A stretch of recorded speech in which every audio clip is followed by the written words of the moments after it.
Здравствуйте, мы начинаем новую неделю. Вы смотрите новости Татарстана. В студии Султан Нугайбеков, и вот главные темы. Праздник весны и труда. Здесь мне комфортно. Как 1 мая отмечают на дачах и почему мир, труд, май для татарстанцев – это призыв к действию, узнал Рамиль Шайдуллин. Флот Татарстана пополнит новый «Метеор». Переполнен эмоциями, волнением. На Зеленодольском заводе имени Горького спустили на воду новый «Метеор». По какому маршруту он отправится уже в скором времени, знает Вероника Гайнудинова. Серебро с золотым отливом. Переломный момент здесь очевиден, безусловно, да, смена главного тренера. Итоги сезона Акбарса подвел Рамиль Галиуллин. В Татарстане стартовала программа реновации пассажирских судов впервые за 32 года. Теперь бороздить просторы Волги будет новый «Метеор». В эти праздничные дни судно спустили на воду на Зеленодольском заводе имени Горького. Программа реализуется по инициативе Рустама Минниханова. В этом году на обновление речного флота республики направят 2 миллиарда рублей. В честь кого назван новый «Метеор» и по какому маршруту он будет курсировать, знает Вероника Гайнудинова.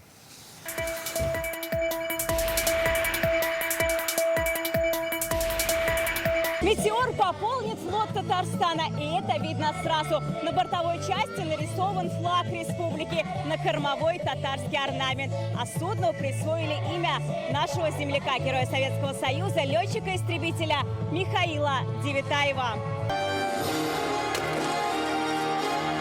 Символически разбивает шампанское носовую часть судна внучка Михаила Девятаева Диана. Здесь вся семья героя Советского Союза. Большая наша мечта, потому что 20 лет как отца уже не стало. И, конечно, я уверен, что он бы очень был бы, если бы жив, он бы, во-первых, просто прикладывал бы все усилия, чтобы он просто болел за флот. Ну что говорить, он первый эксплуатационник и ракеты, и «Метеора». Все они прошли через его руки. Речной флот республики «Метеоры» закупал последний раз в 1991-м, 32 года назад. Требовалась капитальная модернизация. По инициативе Рустама Минниханова запустили программу реновации пассажирского флота. Раис республики 28 февраля лично участвовал в церемонии закладки нового судна. Его построили за 2 месяца. В этом году на обновление флота направят 2 миллиарда рублей. Это вот 2 «Метеора», А-217. Это ремонт и реконструкция всей инфраструктуры на наших реках. Это и причалы, это и дебаркадеры, это ремонт и обновление реконструкции наших судов пассажирской флотилии в целом. Работа предстоит очень большая. Очень важно, что завод имени Горького начал выпуск «Метеоров» уже серийно. И есть заказы на последующие суда. Было время, когда завод строил 12 «Метеоров» в год. В новом «Метеоре» улучшена мореходность. Для выхода на крылья теперь требуется меньше времени. Машина может двигаться по мелководью и подходить к необорудованному берегу. Увеличен запас топлива, салон вмещает 124 пассажира. Есть Wi-Fi. На данном судне, в отличие от всех его предшественников и конкурентов, на сегодняшний день самые широкие проходы, более 1 метра, что позволяет не только перемещаться людям-колясочникам при необходимости, но и позволяет организовать обслуживание, к которому мы привыкли в современных самолетах или в скоростных поездах. В Татарстане «Метеор» будет ходить по регулярным туристическим маршрутам. Первых пассажиров он примет уже в июне. Вероника Гайнудинова, Ленар Хузахметов, ТНВ, Зеленодольск. Начало новой рабочей недели в Татарстане будет дождливым. Синоптики сегодня разослали штормовое предупреждение о резком ухудшении погоды. Повсеместно пройдут ливни, ожидается майская гроза, порывы ветра будут достигать 23 метров в секунду. Не забудьте про зонты. А вот потом за непогодой вновь последует жара. В среду и четверг воздух прогреется до 27 градусов, так что нас ждет практически летнее начало мая. Сегодня 1 мая – праздник весны и труда. Его отмечают в 142 странах мира. В России, США, ряде стран Европы, Африки, Азии и Латинской Америки. История праздника берет свое начало в Чикаго 1 мая 1886 года. Тогда масштабными митингами американцы требовали введения 8-часового рабочего дня. К их забастовке присоединились миллион рабочих по всему миру. В России 1 мая официально начали отмечать после Октябрьской революции. А с 1972 года его стали называть Днем международной солидарности трудящихся. В 91-м переименовали в праздник весны и труда. Сегодня татарстанцев с 1 мая в своих социальных сетях поздравил и раис республики Рустам Минниханов. Он выложил красочную открытку. С Днем весны и труда татарстанцев поздравил и Фарид Мухаммедшин. Благодаря созидательному труду нескольких поколений наших земляков республика превратилась в самодостаточный регион с многовекторной экономикой, мощным научным и культурным потенциалом, прочными демократическими традициями, современной нормативно-правовой базой. Сегодня мы по праву гордимся тем, что входим в число наиболее динамично развивающихся субъектов России. В этот праздничный день хочу пожелать нашим сельчанам хорошей погоды и бодрого самочувствия, полевой работы в самом разгаре. Огромная благодарность ветеранам, трудовым династиям, заложившим основу экономической мощи Татарстана. Всем, кто сегодня напряженно и ответственно трудится, говорится в поздравлении председателя Госсовета. Сегодня Владимир Путин подписал указ о награждении 5 российских трудовых коллективов почетным знаком за успехи в труде. Впервые в этот список попал и Татарстан. Награду получит Зеленодольский ПОЗИС. Знак присвоен за высокие показатели в производстве. Уже более 80 лет здесь выпускают холодильную технику и оборудование, также продукцию военного назначения. В годы Великой Отечественной войны предприятие обеспечивало бесперебойное производство военной и гражданской продукции. В апреле 2022 года Рустам Минниханов вручил ПОЗИСу звание предприятия трудовой доблести. Почетный знак за успехи в труде президент России учредил 2 года назад. Им поощряют трудовые коллективы, организации и учреждения в разных областях. Паровоз Победы прибыл сегодня в Бугульму и Набережные Челны. Он курсирует по городам Куйбышевской железной дороги. Это праздничный тур в преддверии 78-й годовщины Победы в Великой Отечественной войне. Паровоз Победы – это ретро-состав легендарной «Лебедянки». Проектирование нового паровоза завершили в 1945 году накануне Победы. На его платформах техника времен войны. Бугульма стала второй остановкой после Уфы и первой в Татарстане на праздничном маршруте.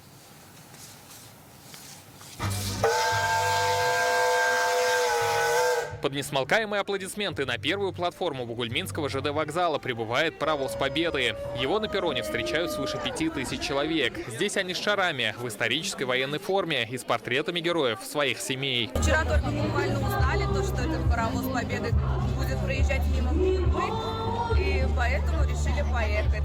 Мы очень рады, что такое мероприятие проводится. Мы счастливы просто, что наша страна не забывает своих героев. Во главе состава действующий, украшенный победным знаменем паровоз «Лебедянка». Так его называют в честь создателя, конструктора Лебедянского. На ходу техника почти 70 лет. На платформе доблестные «Катюши», танки Т-34, пулеметы и другая техника. На вокзале звучат советские песни.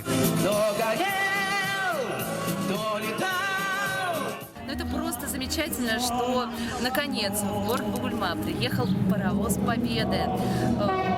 Люди, вообще народ очень прекрасно встретили этот паровоз. Было видно, сколько радости, сколько счастья в глазах у каждого бугульминца. Паровоз Победы впервые совершает праздничный тур в честь 78-й годовщины Победы в Великой Отечественной войне. Он проедет по 7 крупнейшим станциям Куйбышевской железной дороги. Общая протяженность маршрута – 2500 километров. Это такой великий праздник, который ждали все жители города Бугульмы, железнодорожники, все ветераны. Праздник Победы. И руководство Куйбышевской железной дороги решило провести такую акцию в границах Куйбышевской железной дороги. Отсюда состав Победы отправился в Набережные Челны. Легендарный состав бугульминцы провожали так же тепло, как и встречали. Рамиль Галиуллин, Алена Струминская, ТНВ, Бугульма. Каждый третий россиянин проведет майские праздники на даче. Такие данные приводит ЦИОМ. 35% опрошенных собираются отправиться на дачу или приусадебные участки. Это ниже, чем в прошлом году, но выше, чем в среднем в предыдущие. Многие снова отдают предпочтение дачам, и это последствия пандемии. Первый наплыв дачников начался именно сегодня, и погода благоволит. Рамиль Шайдуллин проехался по СНТ.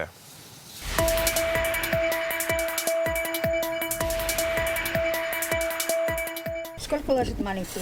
Если маленький, 2. Марат Гельмудинов копает лунки, его супруга Алия закидывает клубни. Дачники с 25-летним стажем сегодня решили совместить приятное с полезным и 1 мая отметить, и картошку посадить. На 2 недели пораньше.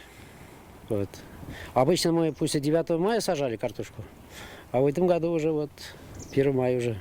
Давайте идите. 1 мая – идеальный день для дачи, считают и урусовы. Сегодня в первый раз за год они приехали на свой участок всей семьей. Старшие сажают, младшие помогают. Польем, что у нас тут растет. Подсадим газон немножечко. Пообедаем, покушаем. С детьми сходим на Казанку, покажем им.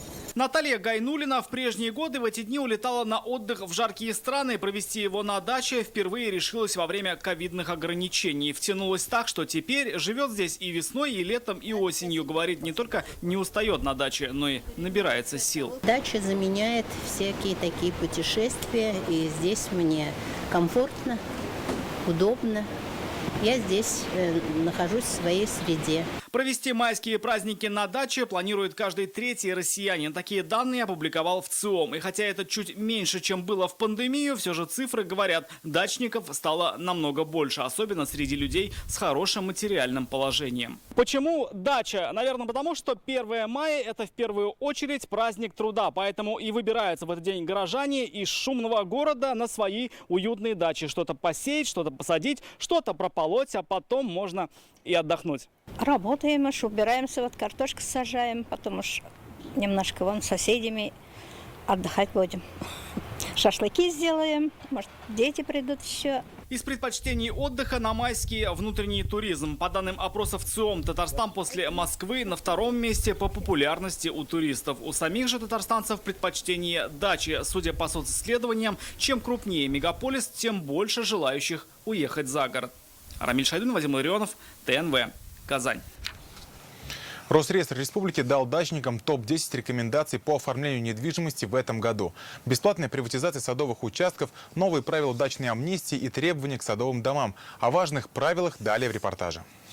Оформить недвижимость на садовом участке можно в упрощенном порядке, по дачной амнистии, без дополнительной разрешительной документации. Понадобится только техплан. В прошлом году ее действие при оформлении жилых и садовых домов продлили до 1 марта 2031 года. Жилые и садовые дома должны соответствовать параметрам индивидуального жилищного строительства. При строительстве нужно учитывать все правила землепользования и застройки муниципального образования. Чтобы избежать проблем, прежде чем начинать строительство жилого или садового дома, необходимо ознакомиться с ограничениями на выбранном участке. Для этого можно обратиться в органы местного самоуправления и заказать выписку из ЕГРН. До 1 марта 2031 года можно воспользоваться бесплатной приватизацией садовых участков. Получить участок без торгов у местных властей могут члены садоводческих и огороднических товариществ, созданных до 1 января 2019 года. Если на руках у дачника нет никаких правоустанавливающих документов ни на землю, ни на дом, то до 1 марта 2031 года можно воспользоваться дачной амнистией 2.0. В этом случае за оформлением документов обращаться стоит в администрацию района. Чтобы признать свой дом жилым, нужно обратиться в исполком по месту жительства с заявлением, также предоставить документ о собственности и заключение о техническом состоянии. Ждать документов о регистрации бытовой недвижимости по дачной амнистии долго не придется. Этот процесс занимает от 3 до 5 дней. Радик Фархулин, Алена Струминская, ТНВ. Как и столетия назад, в преддверии праздника весны и труда тысячи казанцев вышли на уборку города. Наводить чистоту в эти дни давняя традиция. Первый всероссийский майский субботник прошел еще 103 года назад. Многие помнят эту фотографию Ленина с бревном. В казанском субботнике в эти выходные приняли участие школьники, студенты, экоактивисты и сотрудники предприятий. О масштабах в репортаже Алены Струминской. Как настроение, что нашли, как успехи? Море всякого мусора, стекла, пластика. 240 мешков пластика, 82 с металлом и еще 188 со стеклом. Столько казанцы собрали на центральном субботнике в заповеднике русско-немецкая Швейцария. Чистоту здесь наводили 700 человек. И место выбрали по просьбе самих горожан. По их мнению, заповедник утопал в мусоре. Самое главное, помогаем природе. Вот да. Самое главное. Даже стеклянные стаканчики нашли сегодня. Ну, это джекпот у нас такой. Вот. Ну, из интересного санки нашли. Почти сгнившие, ржавые. Призвав сюда всю нашу общественность, всю нашу общественную организацию, мы видим, как активно отозвались казанцы. Это говорит о том, что все те, кто сегодня здесь, с нами вместе, им не безразлична судьба экологии, в целом особо охраняемой природной территории. Наводить чистоту в городе перед Днем весны и труда – добрая традиция. Началась она с первого всероссийского субботника в Москве. Именно здесь Владимир Ленин нес историческое бревно. порядок привели Портовую улицу и береговую зону Нахаликова. 350 казанцев за 2 часа собрали 500 мешков мусора. В этом им помог известный экоблогер Чистомен. На субботник приехал Артур Матис-Сиразеев. Его блог о борьбе с мусором. Очень много людей пришло, хотя, несмотря на то, что сегодня раннее субботнее утро, все должны спать, но люди все равно вышли поубирать свой город. В рамках субботника Казань присоединилась к всероссийской акции «Культура памяти». Сотрудники Минкульта, творческих союзов, театров и волонтеры отправились на Арское и Новотатарское кладбище. Они навели порядок на могилах заслуженных деятелей культуры Габдуллы Кариева, Сары Садыковой, Салиха Сайдашева, Бакиру Манче и других. Это уже традиция среди театров приходить, вот когда уже снег ушел, почистить, вспомнить своих учителей. Буквально вчера ночью вернулись с гастролей, но все равно здесь приехали. Наша цель еще и вот такие немного забытые, да, имена, могилы тоже прибрать и обратить на них внимание. За месяц в столице убрали 100 городских территорий, ликвидировали 9 несанкционированных свалок. Субботники продолжатся. Алена Струминская, Данил Филатов, ТНВ, Казань. С 1 мая наличными пенсию можно будет получить только через Почту России. Заработает специальный портал для отслеживания лекарств, медизделий и средств реабилитации для тяжелобольных детей. В регионах страны начнут учитывать национальные и конфессиональные особенности в школьном питании. Какие еще изменения ждут нас с этого дня, расскажет Иван Сарафанов. В мае получить пенсию и социальные пособия наличными можно будет только через Почту России. Раньше такими операциями занимались и банки, и частные организации. У Почты России есть спецтранспорт для доставки пенсий в отдаленные и труднодоступные села. Сведения о запасах лекарств, медизделий и средств реабилитации для тяжелобольных детей с мая будут размещать на специальном информационном ресурсе. Также через эту базу можно отследить их перераспределение между организациями-получателями и узнать сроки поставки медицинских приборов и лекарств для детей с редкими заболеваниями. С 1 мая к школьным столовым будут единые требования. Правительство России утвердило условия на оказание услуг питания детей в начальных и средних школах. Запрещено из меню убирать горячие блюда и использовать посуду, не соответствующую санитарным нормам. Также необходимо учитывать национальные, конфессиональные и другие особенности питания в регионах страны. С мая в России начнет действовать программа «Мама-предприниматель». Женщины с детьми или находящиеся в декретном отпуске могут обратиться в центр «Мой бизнес» и получить консультацию для создания и ведения своего дела. В мае управляющие компании многоквартирных домов должны продлить лицензии. Это касается всех УК страны. Срок истек в январе, но проверять управляющие организации во время отопительного сезона эксперты посчитали нецелесообразным. Без контроля могли остаться 60 тысяч домов в 30 регионах. С середины мая стартует эксперимент по маркировке соков, морсов, лимонадов и растительных напитков. Это позволит противостоять ввозу в страну контрафактной продукции, повысит налоговые отчисления и таможенные сборы. Иван Сарафанов, ТНВ. Татарстанцы стали меньше говорить по телефону. Как бум развития других форматов общения меняет предпочтение? И уйдет ли в прошлое стационарная связь? Читайте в интернет-газете «Реальное время». 11-летняя Ралина Ибраева из Казани стала участницей казахстанского проекта «Голос дети». На этапе слепых прослушиваний девочка спела «Тугантель» на стихи Габдуллы Тукая. К юной артистке повернулись все 4 наставника проекта. Сама Ралина выбрала Алема, казахского певца, солиста группы 91. Вокалом Ралина занимается с 5 лет. В 2021 году она стала финалистом национального отбора детского Евровидения и полуфиналистом детской «Новой волны». В прошлом году Ралина участвовала в 9-м сезоне проекта «Голос дети» в России. Сейчас юная звезда планирует покорить казахстанскую сцену. В телешоу она собирается исполнять татарские песни.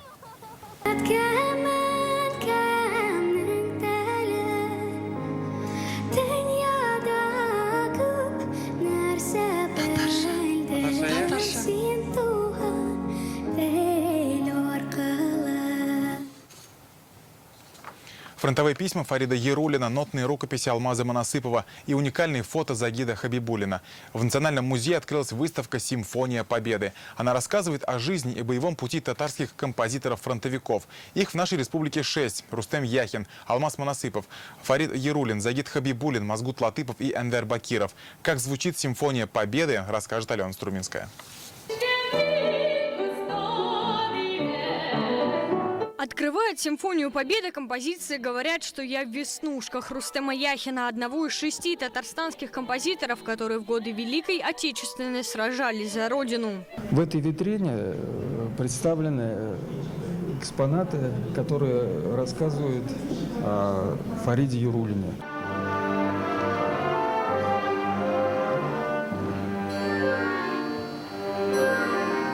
Фарид Яруллин, создатель первого татарского балета «Шурале», героически погиб в 1943-м при выполнении боевого задания. Здесь его фото, сумка и фронтовые письма, которые он писал жене и маленькой дочери, или родненьким, как к ним обращается сам композитор. А это тюбетейка с особой историей. Тюбетейка как раз уже из поставленного, из воплощенной мечты Яруллина. Это часть сценического костюма главного героя балета «Шурале». Выставка не просто рассказывает, она будто поет о жизни великих композиторов-фронтовиков. Это Загит Хабибуллин. Вот он на фотографии работает над песней о Сталине. Алмаз Моносыпов. На выставке его нотные рукописи. Их он написал в 1943-м, когда служил в рядах Красной армии. Это Мазгут Латыпов и Энвер Бакиров. Имена композиторов навсегда вошли в историю нашей республики и страны. Надо прийти, посмотреть. Я думаю, в общем-то, те, кто интересуется нашей культурой, музыкальной культурой, найдут, что почерпнуть из этой выставки. Кроме личных вещей композиторов-фронтовиков, на выставке редкие музыкальные инструменты, популярные среди бойцов Красной армии. Тальянка, валторна, медный духовой инструмент. Симфония Победы в Национальном музее будет звучать до 22 мая. Алена Струминская, Данил Филатов, ТНВ, Казань. Играли достойно, не повезло. Серебро тоже медаль. Киношный сюжет. Самый тяжелый кубок Гагарина. С такими заголовками вышли федеральные и республиканские издания о главном спортивном событии года – финале Кубка Гагарина и игре Акбарса. Эмоции и обсуждения не утихают до сих пор. Многие сходятся во мнении. 7-й матч выдался одним из самых ярких в истории. Казанцам не хватило совсем немного до 4-го трофея. Но это серебро получилось золотым отливом, говорят болельщики. И они уже в предвкушении нового чемпионата. Останется ли у руля главный тренер? У кого истекли контракты и с кем Акбарс начнет новый сезон? Рамиль Галюлин с итогами.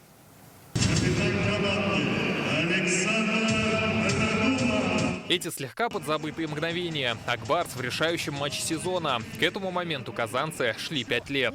Стартовое вбрасывание понеслось. Этот сезон в любом случае будет легендарным. Команда, как и вся республика, жила ожиданием этого финала. Переполненные трибуны с первых минут гнали своих любимцев вперед. Казалось бы, до победы одна игра. Но 7-й матч всегда отдельная, непредсказуемая история. Финал под стать остросюжетному боевику. Казанцы дважды выходили вперед, но опытные гости неизменно догоняли и вырвались вперед. ЦСКА чемпион континентальной хоккейной лиги сезона 22-23. Финал – это всегда слезы. Одни плачут от радости, другие – от горечи поражения. Поддержать ребят пришел Минтимир Шаймиев. Государственный советник республики заглянул и в раздевалку к команде. Виктор Шарипович, это наш самый преданный болельщик. Казанцев у себя в Телеграме поддержал и вице-премьер страны Марат Хуснуллин. Акбарс не чужая для меня команда, и жаль, что не хватило всего одного маленького шага для победы. Ребята сделали все, что могли, оставили все силы. Не хватило удачи, но команда подарила нам всем прекрасную игру и прекрасный сезон. В подобные эпитеты мало верилось по ходу сезона. Под руководством Олега Знарка, который возглавил команду перед началом регулярки КХЛ, она выдала худший старт в истории.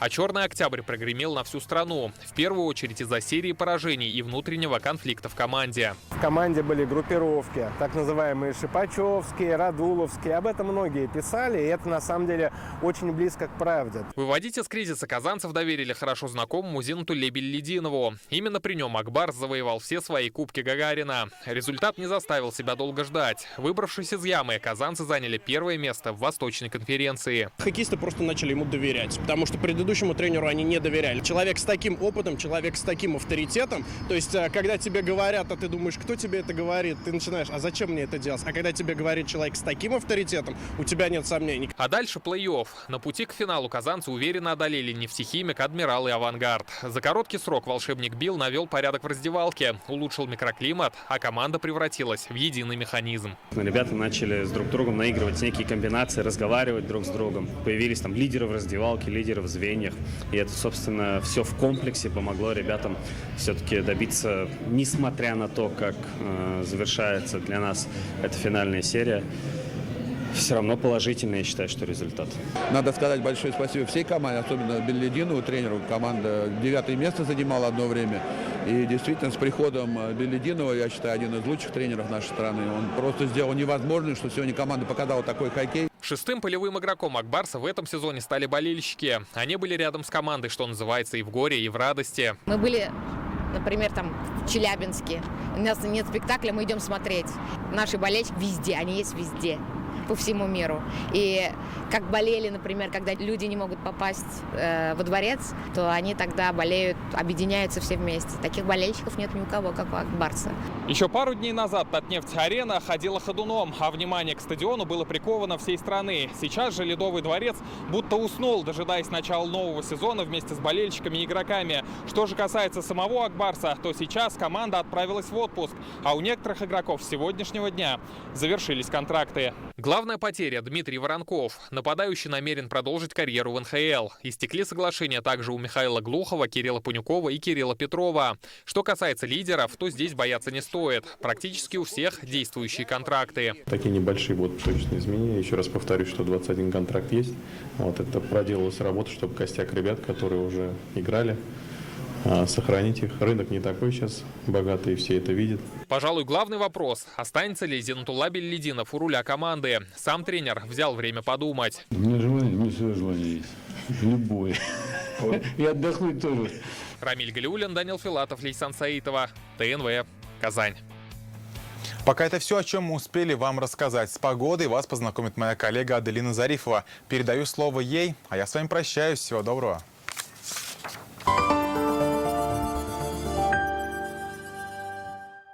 Теперь присоединиться к электрическим сетям проще, чем кажется. Зайдите на сайт сетевой компании, авторизуйтесь, подайте заявку на техприсоединение и следите за ее исполнением с мобильного устройства. Сетевая компания. С заботой о каждом, с энергией для всех. В магазине «Улыбка радуги» 3 и 4 мая скидка 40% на средства для стирки. Приходите в магазин «Улыбка радуги» за приятными покупками.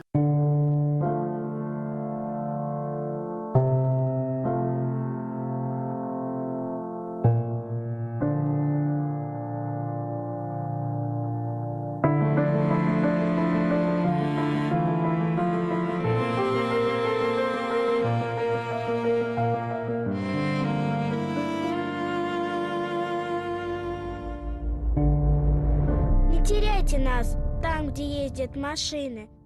Добро пожаловать на борт премиальных внедорожников Exit Wakes. Только в мае в Exit-центре РРТ с выгодой до 1 миллиона рублей. Пройдите тест-драйв в Exit-центре РРТ на Чуйкова 54Б. Подробности по телефону 207 2080.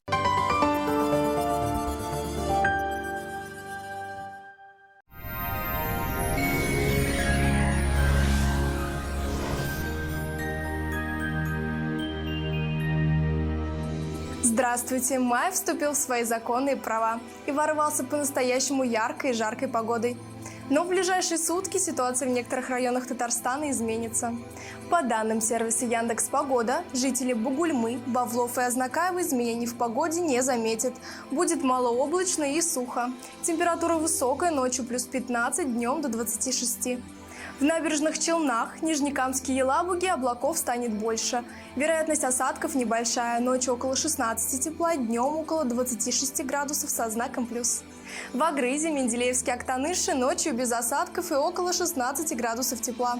Днем же набегут облака, а воздух прогреется до 27 градусов выше 0.